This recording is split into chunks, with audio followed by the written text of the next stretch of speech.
Well, two things. One, I do agree with 𝗙cie 𝗶𝗏𝗀 on this, but number one, this would never have happened with President Trump in the Oval Office. Number two, this would have never happened with President Trump in the Oval Office. Like, it literally just happened with President Trump in the Oval Office.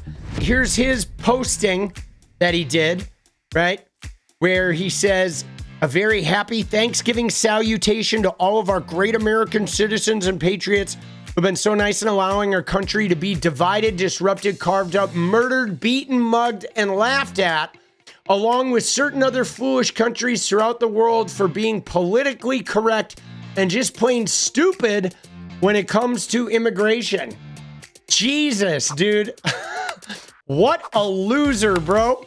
Oh my God. The official United States foreign population stands at 53 million people, most of which are on welfare from failed nations or from prisons, mental institution, gangs, or drug cartels. Like, dude, this guy is so clueless. What a scuzzy thing here, guys. This guy is now saying the entire U.S. foreign-born population are all like shitty and on welfare and terrible because of like one dude's actions. And that's like so racist and so toxic. By the way, dude, most everyone on welfare is white. Okay. The biggest recipients of welfare are not immigrants. They're white people. White people are the biggest recipients of welfare. 100% and they are mostly Trump voters.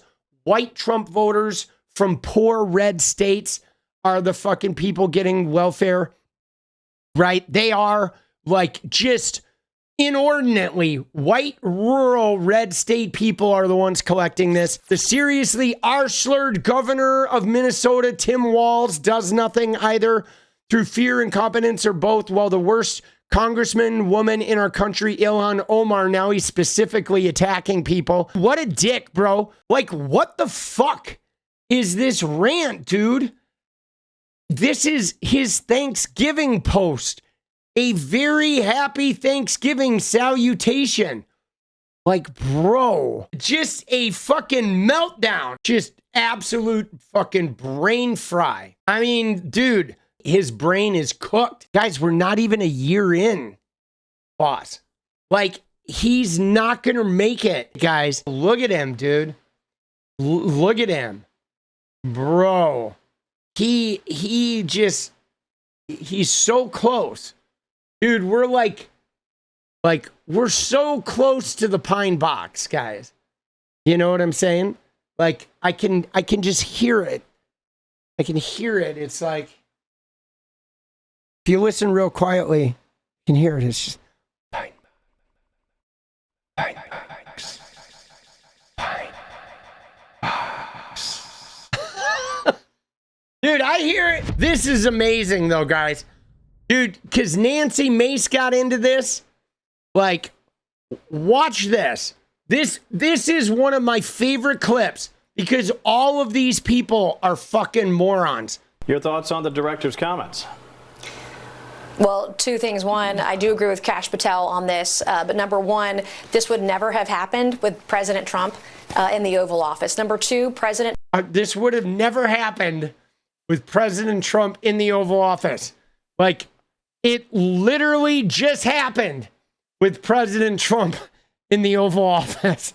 The guy was granted asylum by President Trump in the Oval Office, right? The shooting, the National Guard was stationed in D.C. because of President Trump in the Oval Office. The shooting happened. Dude, you like that freeze frame? Dude, that's a perfect Nancy Mace, dude. She's getting ready to polish it. Dude, she's ready to polish it, dude. She's going to flatten that shit out like a popsicle. Dude, let's go. Oh my, she's goldfishing. She is. Isn't that funny? happened with President Trump, 𝗙cie Patel on this, but number one, this would never have happened with President Trump in the Oval Office. Number two, President Trump is fixing the grave mistakes and travesties under the Biden administration, and I'm just honored that I'm in Congress to watch and witness what he's doing to save our country. We're going to be so much better off for it. Thank you, Mr. President. Dude, she wants that endorsement so bad, okay? She wants that endorsement so bad. And I don't think she's going to get it, dude. See, these guys should have never been there. And again, I'm not blaming the National Guard people. This is not their fault at all. They literally just get deployed and they show up where they get deployed and they do their job. But again, guys, the National Guard should not be on the streets of D.C., okay? They shouldn't. There's no reason for them to be on the streets. The U.S. military, they're normally on a military base, guys, right? They're on a military base. Why? Because it keeps them safe, okay? Because if there are terrorists in America, okay, and certainly there's some terrorists here, okay? You know there are. So if there are terrorists in America, the one thing you don't want to give the terrorists access to is the fucking, the military, right? There's no point in giving terrorists access to the military or Looney Tunes people, okay? Nobody needs to have access to the military.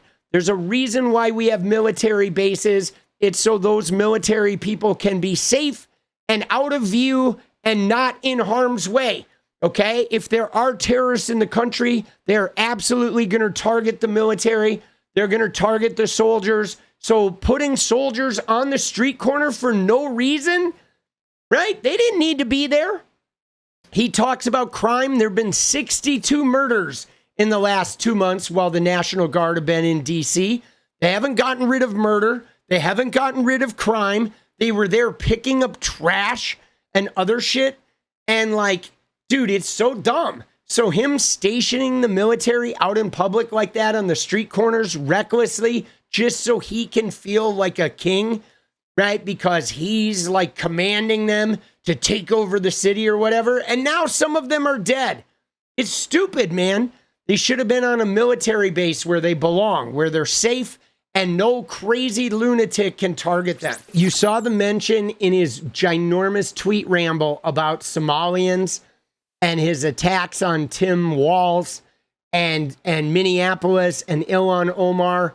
And so this reporter says, hey, what are the Somalians? You keep talking about Somalians. What do they have to do with this Afghan shooter? What do the Somalians have to do with this Afghan guy who shot the national? Nothing, but Somalians have caused a lot of trouble. They're ripping us off for a lot of money. There's a tremendous amount of money going back to Somalia.